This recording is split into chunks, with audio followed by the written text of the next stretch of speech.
Good evening to everyone that is here and making their way into our exam schools policy webinar. This is Jelani speaking.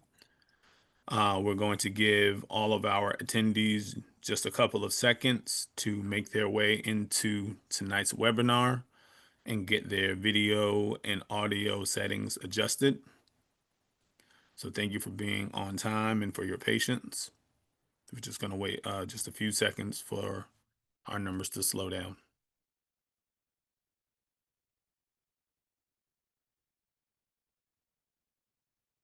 All right, it appears that our numbers have come to a stop. And with that, I will continue. So again, my name is Jelani Haynes, and welcome everyone to tonight's Exam Schools Policy webinar. My name is Jelani Haynes, and I'm a Community Engagement Senior Manager at Boston Public Schools, and I'll be facilitating today's conversation. Interpretation is being provided in Spanish, French, Mandarin, Cantonese, Haitian Creole, Cabo Verdean Creole, Portuguese, and Vietnamese. Please note that everyone needs to join the channel, including English speakers. So for example, if you would like to listen to the conversation in English, please join the English channel by clicking on the globe icon located at the bottom of your screen. And in addition, to support our ASL interpreters, please remember to say your name whenever you speak so that they can identify you. So throughout the night, you will hear presenters start by saying, "Hello, this is so-and-so speaking," and then they will continue with their remarks. Tonight's meeting is being recorded to make available for those who cannot be here this evening and to serve as a resource for the BPS Central Office. Tonight is the first of two webinars. In the year 2021, the Boston School Committee adopted a new exam school policy with the primary goal of expanding access to exam schools. Since that year, there have been several revisions to the policy. In December 2024, Boston Public Schools announced at a school committee meeting that an analysis would be conducted to explore opportunities to revise the policy and expand exam school pathways. That analysis was presented at the June 2025 school committee meeting with three potential simulations of the variables that could be adjusted to craft a new exam policy. This series of two webinars has three main goals. One, to clearly explain the different variables of the policy that could be changed. Two, to collect your feedback on these potential changes using a form that we will provide at the end of the webinar. And three, to outline the process and timeline for presenting a revised policy proposal from the superintendent to the school committee in the fall. Please note that the superintendent may choose not to present any proposal. We will be sticking squarely to these goals. Questions around what will happen to individual students will not and cannot be answered during this webinar. In terms of the agenda for tonight, we will begin by showing you a short video explaining simulations that created what-if scenarios using data from previous admission years.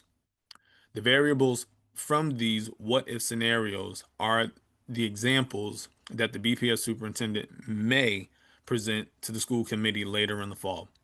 We want your feedback on these variables. After the video, you will hear a summary and historical context of the most recent changes to the exam school policy and the impact of some of those changes.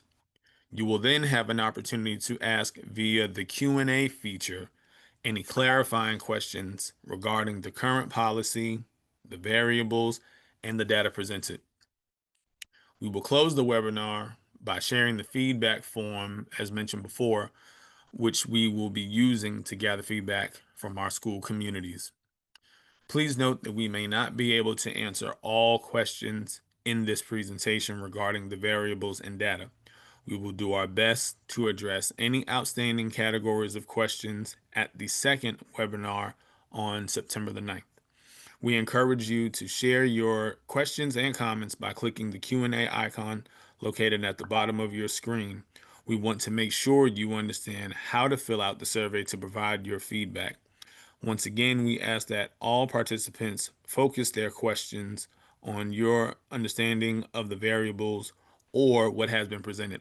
Lastly, this webinar will last at the latest until 6:30 p.m., but you'll have another opportunity to engage in the second webinar or provide public comment at future school committee meetings. At this time, I'll ask a member of our team to please show the video.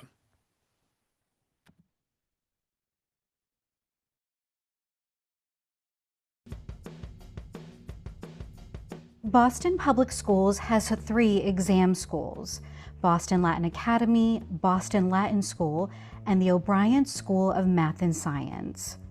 Over the years, there have been a number of different admissions policies. Earlier this year, we shared a 5-year review with data on the impact of recent admission policy changes since 2020. In response to community feedback, we also explored some different options for policy revisions. Before Superintendent Skipper makes any recommendation for policy change, we're asking for your feedback on the current policy and the potential changes. Please visit the BPS website at bostonpublicschools.org/exam to explore the data and fill out a brief survey to share your feedback. We want to know what you think about potential changes to 3 different variables. First, to keep or remove the school-based bonus points. These points can be hard to explain, and they can make it close to impossible for some students to receive an invitation based on what elementary school they attend or where they live, even if they have a very high composite score. Second, whether or not to add a city-wide round where the first 20% of seats overall or the first 20% of seats at each school are distributed to students with the highest composite scores citywide before the remaining 80% of seats are distributed across each socioeconomic tier. The goal would be to ensure that students with the highest composite scores have a pathway to the exam schools. Third, to keep the socioeconomic tiers as they are or to change how they're calculated so that each tier has the same number of applicants living in it, rather than the same number of school-aged children. This would likely increase representation of students from neighborhoods with more applicants, making the exam schools less geographically representative. This could also create some operational challenges in the admission process, risking delays in the notification timeline. We ran each of these simulations and made the data public. Everyone can take a look and understand the possible impact of these changes. Please visit our website at bostonpublicschools.org/exam to explore the data simulations and fill out a brief survey to share your feedback. We're looking forward to hearing your ideas over the summer and fall as we consider introducing any potential revisions to the Boston School Committee for their deliberation. Here's an overview of how the current policy works. First, we look at where students live. All Boston census tracts are assessed for different socioeconomic factors, like poverty level and educational attainment, which are then grouped into one of 4 socioeconomic tiers. Each tier is made up of census tracts with similar socioeconomic factors, and each tier has a roughly equal number of school-aged children living in it, regardless of where they go to school. Next, we look at a student's test score and grades. All exam school applicants' grades are converted to the same scale and then combined with their MAP test scores to form a composite score. Grades make up 70% and test scores make up 30% of the composite score. Then some students are assigned additional points based on whether they live in Boston Housing Authority, are in care of the state, are homeless, or whether they attend a school with high levels of poverty. These are the school-based points. And finally, invitations are distributed to the highest scoring applicants in each tier, with an equal number of invitations distributed to each tier. If all the seats at an applicant's first choice school have already been filled, the applicant is invited to their second choice school, and so on. So that's how the current policy works. We're considering some possible changes after completing a 5-year review to understand how the admission policy was meeting its original goals. You can see that review and explore the data on our website, bostonpublicschools.org/exam. We look forward to hearing your feedback.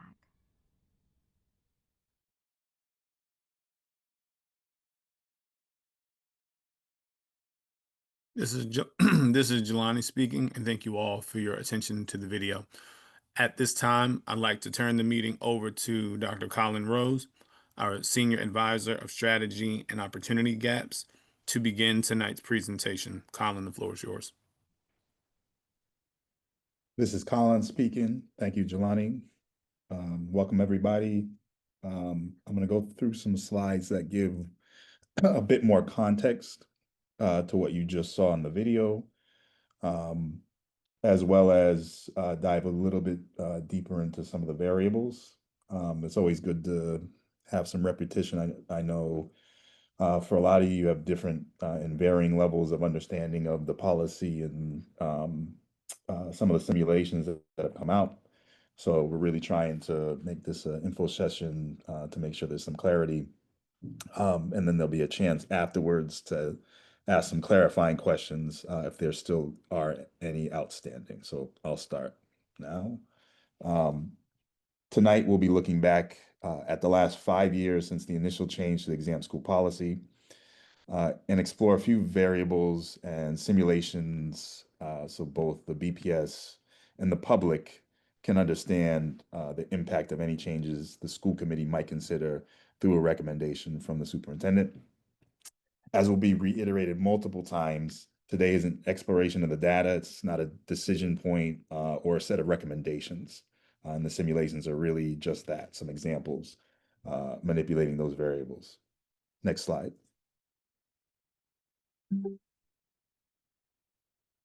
Just to set the context, in 2021, the Boston School Committee voted to amend the BPS exam school admissions policy to promote more equitable citywide access to the district's exam schools.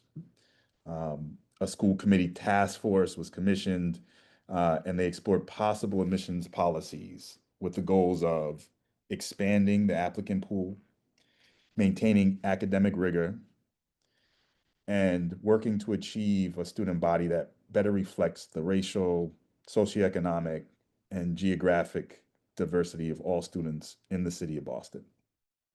Essentially, it's the belief that there's brilliance across all of our neighborhoods and from all backgrounds in our city.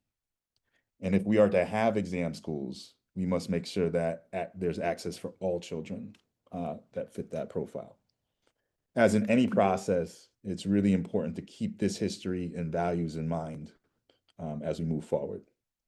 Based on the work of the task force, the superintendent at the time, Dr. Cassellius, recommended and the school committee approved a new admissions policy. That policy considered students' composite scores, which were made up of their grade point average and scores on the MAP assessment, which is a test given in schools, distributed an equal number of exam school invitations to each socioeconomic tiers of Boston, and assigned students additional school-based points, as well as points for students in public housing, experiencing homelessness, and those in the care of DCF, which was 15 points additional. The policy required a full review after 5 years to analyze the outcomes. In December of 2024, the district announced that we would be conducting an analysis to explore other variables connected to some other issues. Next slide. Although the original aim was to update the admissions policy, if necessary, after 5 years, in reality, the policy has been tweaked every year since. So this table shows the changes over the last 6 years, including the year kind of immediately preceding the task force recommendation, and including the tweaks starting in 22-23. In many ways, the data will show that I'll show next show movement towards the goals that we discussed in the prior slide in the values of the policy, while also still reflecting that we have some ways to go. We'll now take a look at the effects of the policy changes and what those effects have had on both enrollment generally at the school and the invitations. So we'll start with enrollment.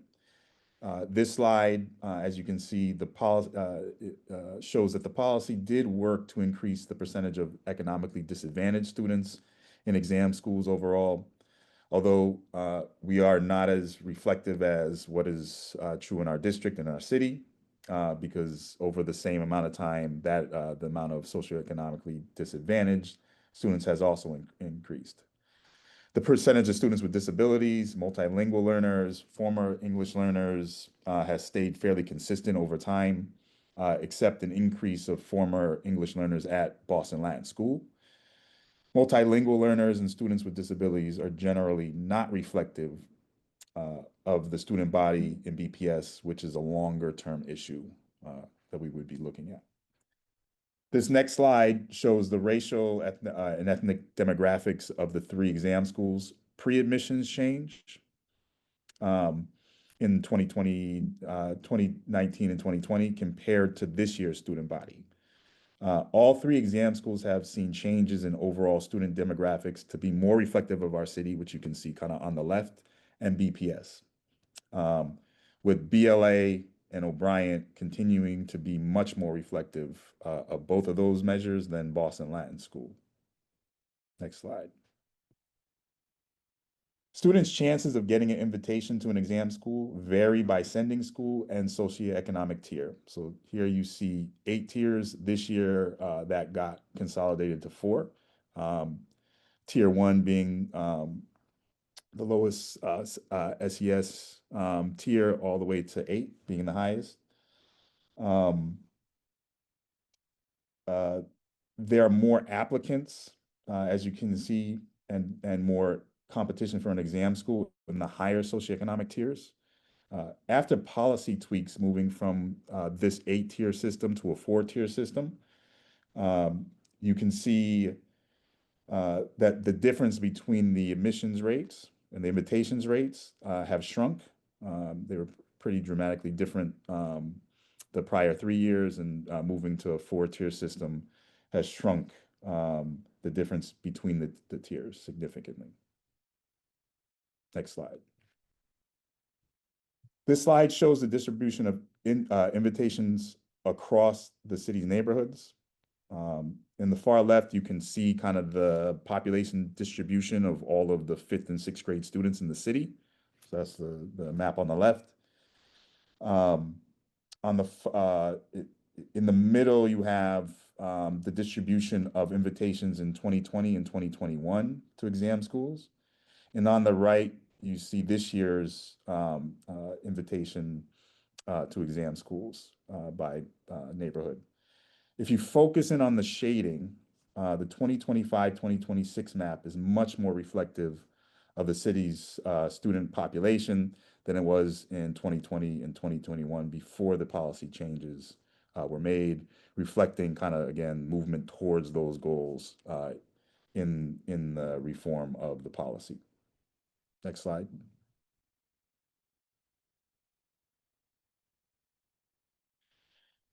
This slide shows the invitation rates over the past several years to exam school by race and ethnicity as compared to the city and district demographic, as well as the percentage of multilingual learners and students with disabilities receiving invitations over time.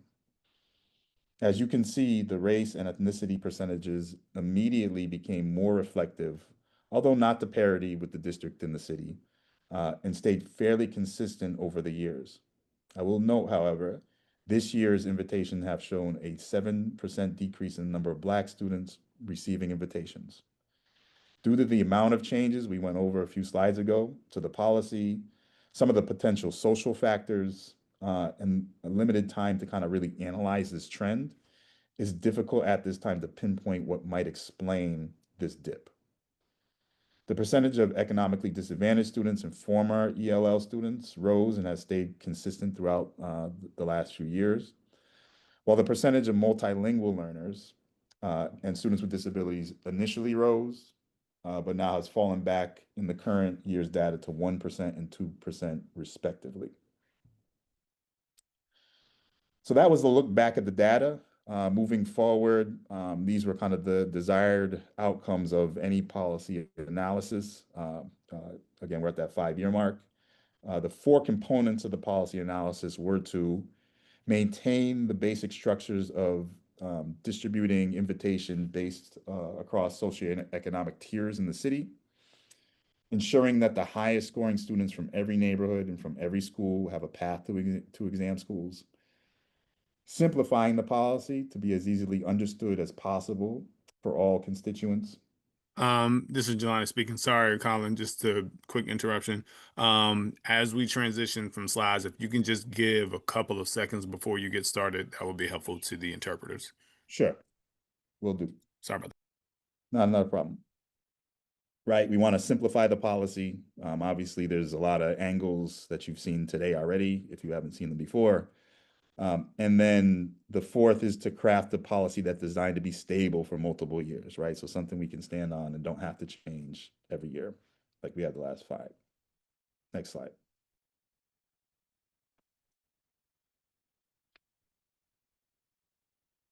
Before we move into the simulation and the simulation data, or just even the simulations in general, I'm going to spend a few minutes again going over the different variables that were really being considered as the analysis was moving forward. The first variable we'll look at are the additional points that students get. As a reminder, in the current policy, there are 2 ways that students can receive additional points on their composite score. Right. First, if they attend a school where 40% or more of the students are considered economically disadvantaged, quite often these are called Title I schools, these students receive an additional number of points on top of their composite score. Some of that's based on kind of the tier that they're on. It's called the tier differential. Second is for students experiencing homelessness, those who live in care of DCF or in BHA-owned housing. These students currently receive 15 additional points on top of their composite score. We've heard a lot of feedback on the school-based points, that they're hard to explain and understand, that it can make it difficult mathematically for students with high composite scores in some of the tiers and some of the neighborhood tiers to receive an invitation. And so this was one of the variables that we said that we would analyze. Next slide.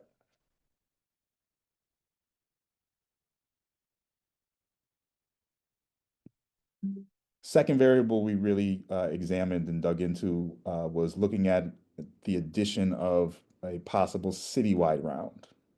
So a citywide round means is a means to ensure that students with the highest composite scores, no matter where they live in the city, have a path to an exam school. This could be implemented by either allocating 20% of the seats at each exam school to the students with the highest composite scores that select that exam school as their first choice, or by allocating 20% of all of the exam school seats to the highest scoring students overall without having a threshold at any school, meaning that it could fill more than 20% of a school seats. It would just be the top 20, the top scores who represent the top 20% in the city. Next slide.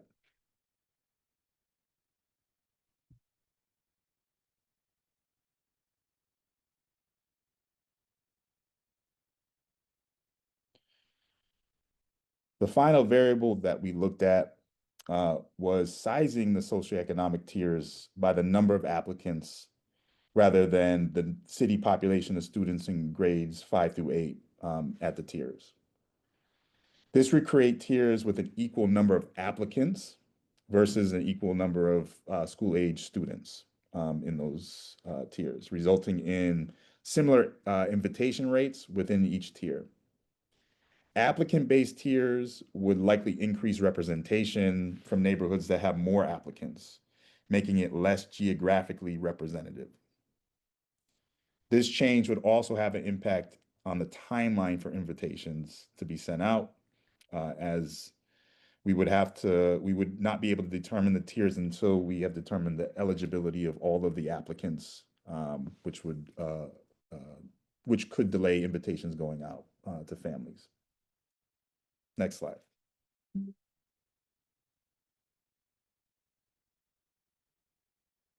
Just wanted to make a quick note on simulations, just to demystify them a bit. Simulations use data from previous admission years to create a what if scenario, meaning like if the proposed changes were to happen last year or 2 years ago, what would have happened? So with that, they can kind of give you some good insight on how a change in policy would change the outcome using real data. But they do a couple of things. They assume that the applicant pool wouldn't change significantly from year to year. And again, there are ways that they are not perfect in general. Simulations are kind of lab experiments. You can't predict how policy changes might change behavior once people understand the implications of a policy change, right? So the following simulations represent some possible changes to the policy utilizing the variables discussed and do not represent all of the choices that can be made, including not making a change at all to the current policy. So again, simulations, lab experiments, using past data to get some insight on what a policy change could really look like in real life. Next slide.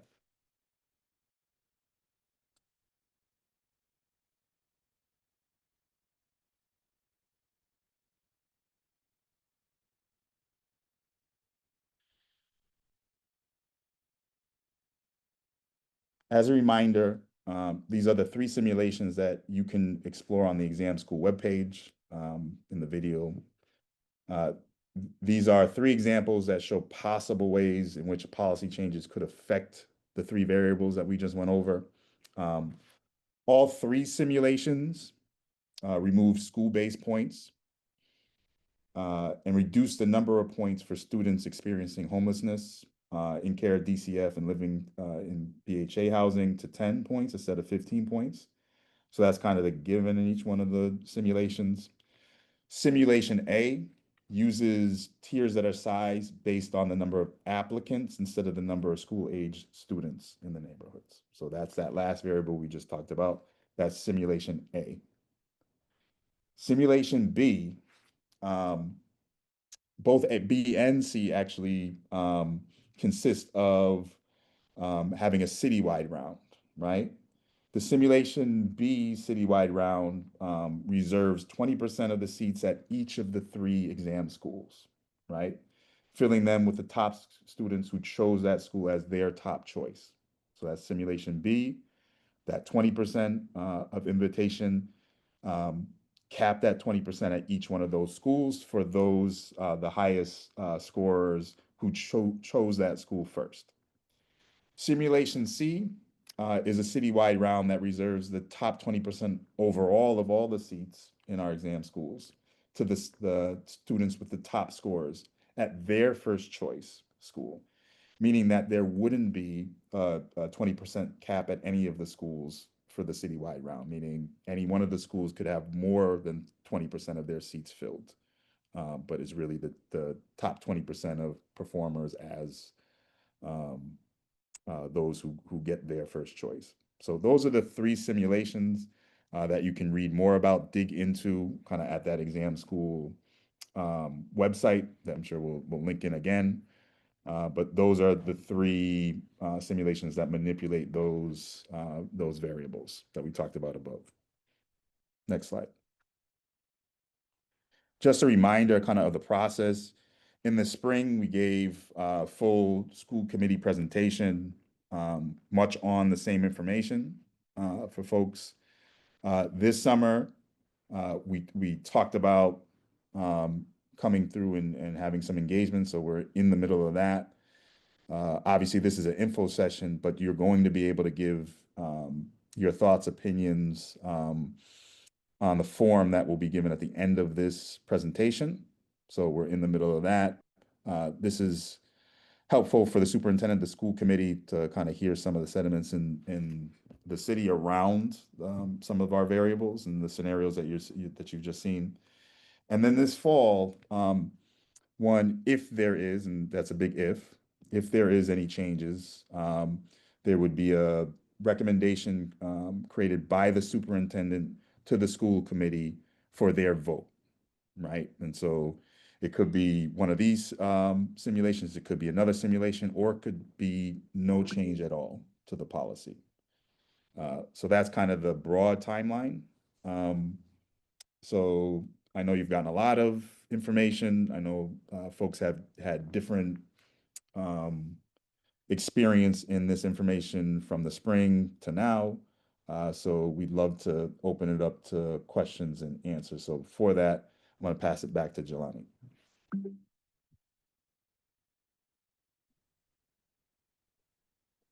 This is Jelani speaking. Thank you very much, Colin, for your presentation.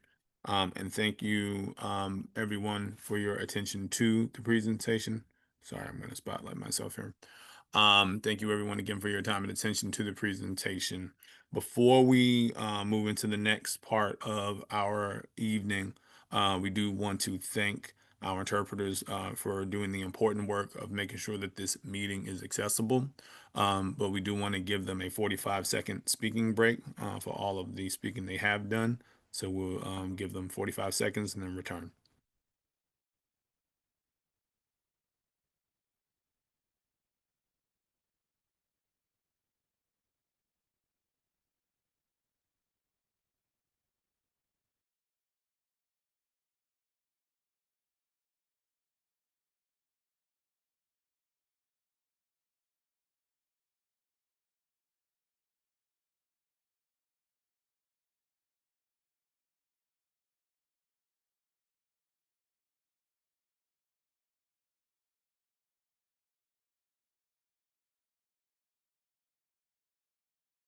This is Jelani speaking, and then Jelani speaking again, and once again, thank you to our interpreters for all of your work.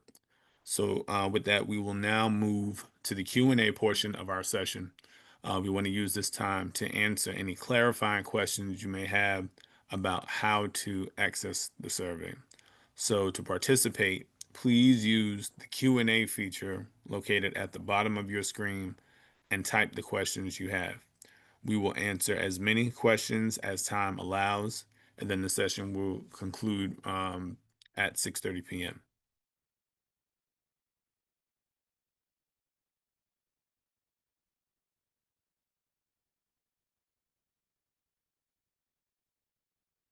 I'm sorry, I'm just, okay.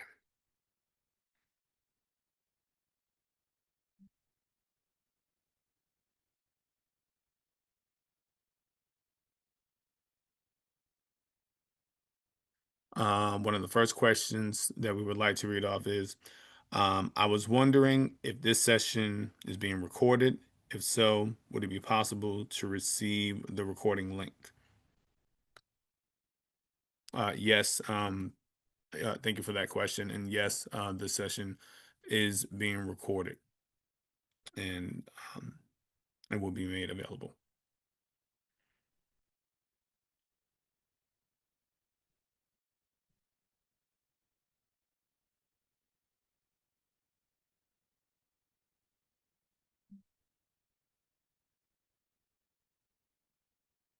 One of the next questions is, why wasn't there a simulation D where only school-based points were removed?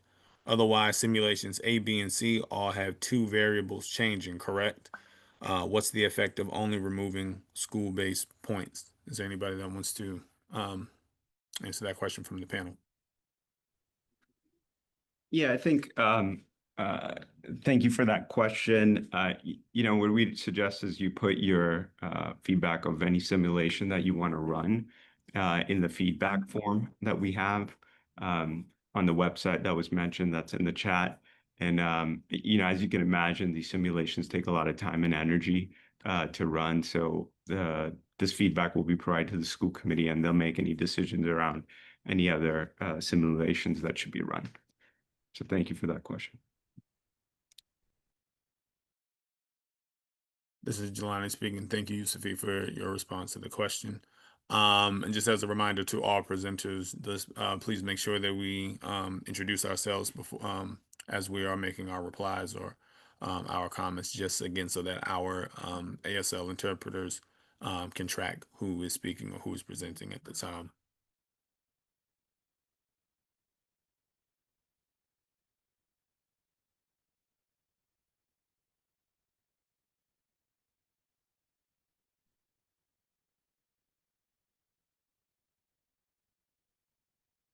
One one of our attendees asked, well, will the slides be made available? And yes, the slides will be made available.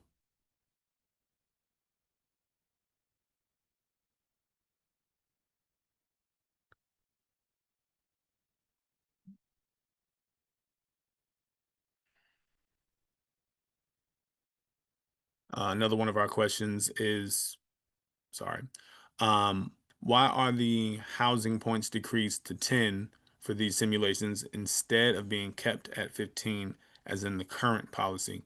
Should we expect a decrease to 10 for housing points in the next policy?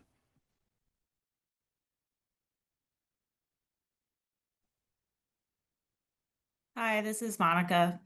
Um, when we looked at the simulations, we looked at the point differential for students receiving the housing points in previous years, similar to the way that the tier differential has been calculated for the current policy, and saw that the number of points was closer to 10 than 15. So used that in the simulations. Any policy changes would need to be voted on by the school committee to determine if they would change from 15 to 10 in a future policy.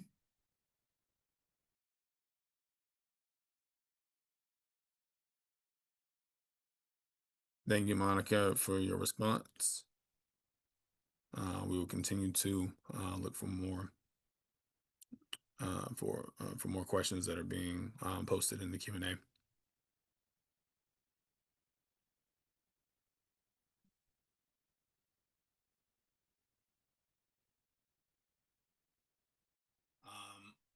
One of our questions reads, for a student applying during the 2025-2026 school year for admission in the 2026-2027 school year, is this policy set or might it change during this school year?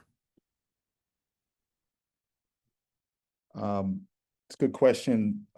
If there were any changes to the admissions policy for next year's students, it would have to, any changes would have to happen before November, right? So you have to stay kind of tuned to see if there would be a recommendation from the superintendent and a vote this year before November for that to actually take effect for those who will be applying this year.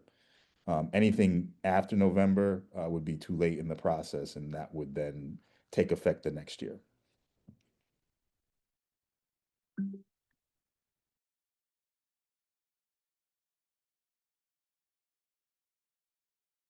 One of the next questions is, if the school committee votes to make changes, when will those changes be implemented?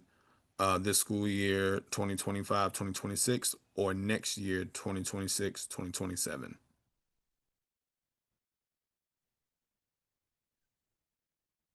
Yeah, Jelani, same answer. So if there's a recommendation put forth this fall, the recommendation would have to be put forth. Sorry, again, this is Colin. Yeah. Um, and voted on before November for it to take effect for this next emission cycle. Anything after that point would take effect the year after.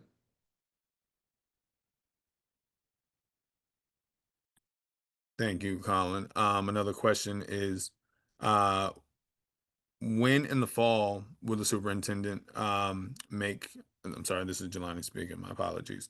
The question is, when in the fall will the superintendent make a recommendation? Do you know the month? This is Colin again. There's no definitive timeline around the superintendent making a decision. Again, if it is deemed that the superintendent would want any changes to be made apply this year to the applicants that are applying this year, it would have to be done and voted on before November. But there is no specific timeline or date for that to happen as of right now.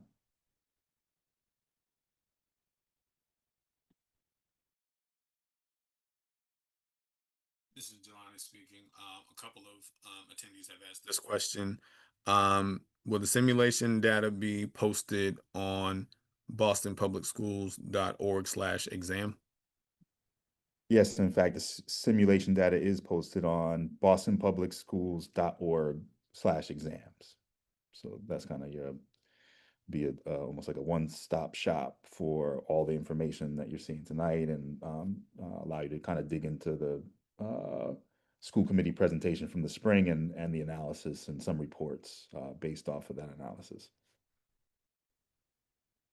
Thank you, Colin. And yes, we will also put that link in the chat and make that available to our attendees. So you should see that in the chat throughout this evening.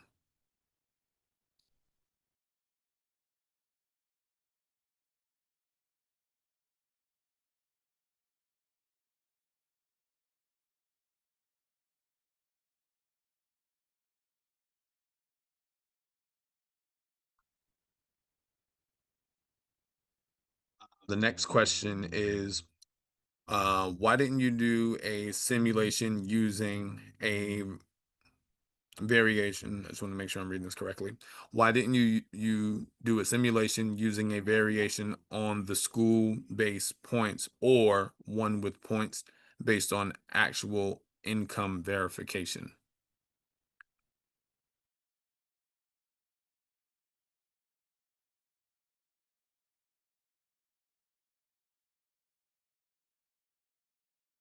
Anyone from the panel that wants to take that question?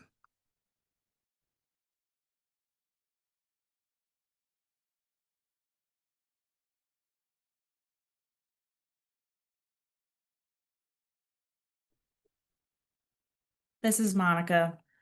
Um, in terms of actual income verification, um, it is complicated for us to collect the individual income information necessary to do that, and is a additional burden on families applying to be able to provide that.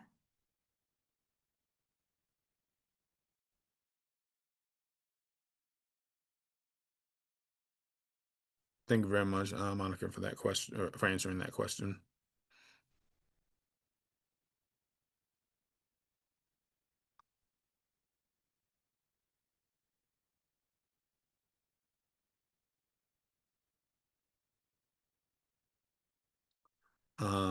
as we're looking at while we're looking at the questions coming in, we just want to remind folks of the website link that was inquired about and presented just a couple of seconds ago. Again, bostonpublicschools.org/exam. That's bostonpublicschools.org/exam.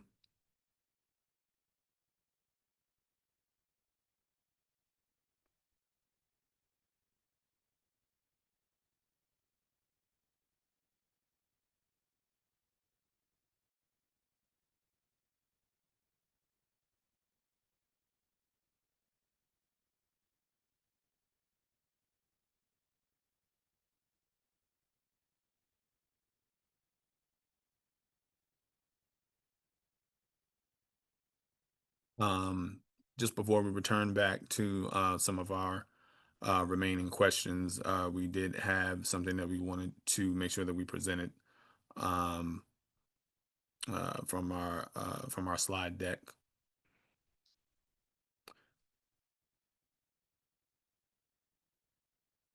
And we know that a lot of people have questions or many questions around the various scenarios. So again, we will be providing a link if we haven't already to the feedback form.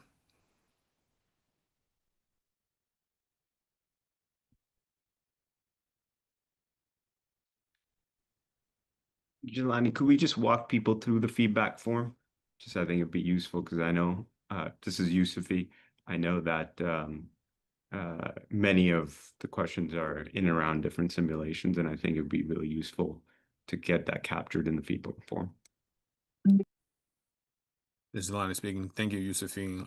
Yes, so we will screen share the feedback form, and then we walk through that momentarily, just so that everybody can have a visual understanding of what the feedback form looks like and how you can present your feedback.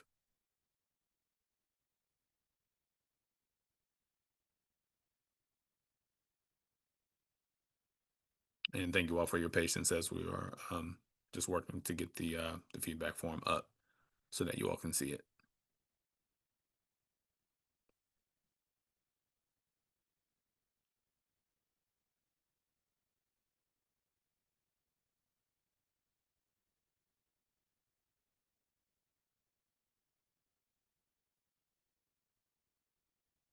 Jelani, I put the feedback form on the chat. Jelani speaking. Thank you very much, Fung Dan.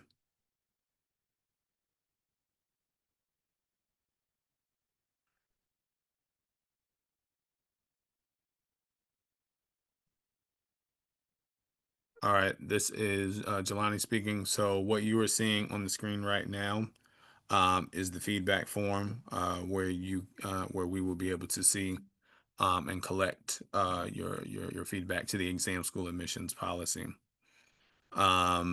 So we can scroll down a little bit. So again, you will be asked to give your name. That is required in order for you to be able to go forward with the form, your neighborhood, your affiliation. And so let's read through the affiliation options just so people can see. So it'll ask, are you a current BPS student, family member of a BPS student, family member of a former student, prospective exam school student at a non-BPS school, family member of prospective exam school student at non-BPS school, a BPS staff member, a BPS graduate, or other. The following question is if you are a current BPS student, family member, or staff member, please list the school or schools you are affiliated with. First question that shows up, the next question that shows up is around school-based bonus points. And so the question is, school-based points are currently given to students attending schools with 40% or more economically disadvantaged students or Title I schools. These students receive up to 10 school-based points, depending on their socioeconomic tier. Most but not all BPS schools qualify for school-based points. Should we eliminate the school-based points? So you're seeing these you're seeing the scenario-based points, scenario-based questions, and then you will give your answer to said question. And as you can also see, the slides will be made available again on the website mentioned earlier, bostonpublicschools.org/exam. You can use the slides there as reference to make reference to these questions so that you can respond with an informed response. So we can keep scrolling through. So again, we have a question about socioeconomic tiers, the citywide round. And do you have, and then any additional comments that you have? All right, we can we can stop sharing the screen now, but thank you for doing so that all of our families and BPS community could see what the feedback form looks like. With that, we are going to get back into some more questions that have been submitted. And so one question is, where did the 20% citywide proposal come from?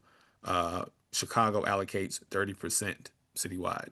So if we could have one of our panelists answer that question, please. This is Monica.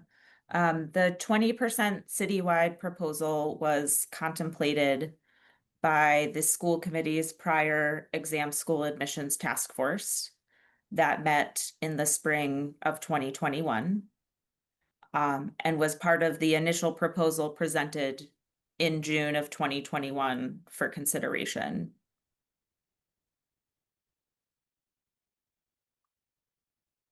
Thank you so much, again, Monica, for your response to that question. Um, uh, Unfortunately, we were not able to get to everyone's questions, but we do thank you all again for your questions, for your comments, your time and attention to the presentation, and again, just giving up your evening to be here and to take part in tonight's exam schools policy webinar. And be reminded that there will be a second opportunity for you to take part in the exam school policy webinar on September the 9th. So thank you all again for being here and for submitting your questions. Again, you do have an opportunity to continue to submit your feedback using the form that you just saw on screen, which can be found on our BPS webpage. So sorry. Once again, we just want to and also be looking for the form in the chat. So to all of our attendees that are present, you should see the links to the exam schools webpage. You should see links to where the feedback form is available. But at this time, we are going to conclude this presentation and this webinar. So I want to especially thank Dr. Colin Rose, our Chief of Staff, Yusefi Valley, Monica Hogan, all of our district leaders that were on this call and presented this evening. Thank you to the community engagement team.